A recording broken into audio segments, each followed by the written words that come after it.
现代人因为爱看手机啊，姿势无正确，容易造成低头族。一名50岁的吴先生，因为介意倒伫个门床顶来看电视或者是手机啊，长期造成双手会麻会痛，甚至无法度徛直，行路袂稳。伊伫甲台南市立安南病院检查，发现是颈椎椎间盘的突出，加神经根的压迫。后来透过颈椎嵌入椎间盘的切除，加椎体的融合，以及人工椎间盘的植入手术，才互患者恢复健康。稍微有一些手麻而已，那个有一次突然是连手不能弹，手都不能弹了，因为我要按一些精密的按键，连按下去都没有办法按下去，不知道用身体出力下去按。结果去检查的时候，去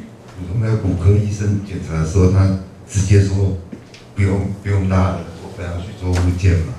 他说不用拉了，我直接开那个准诊单去大医院检查，做了检查之后就是那个颈椎有问题嘛。这个大部分都是其实长期姿势不良造成的问题，那造成后续就是椎间盘退化跟椎间盘突出，然后跟周围相关的一些骨刺生成，所以去压迫到整个脊髓。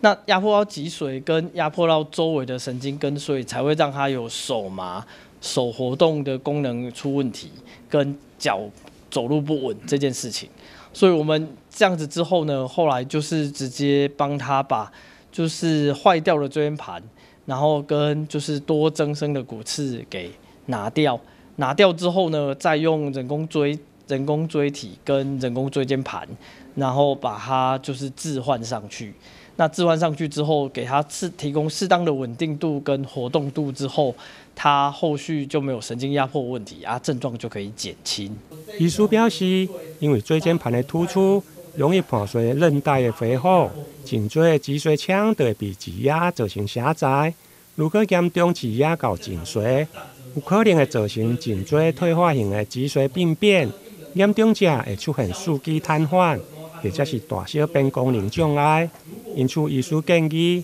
如果有颈椎或者是脊椎的问题，应该赶紧接受完整的评估，并且进一步采取适当的治疗。台南新闻林根采访报道。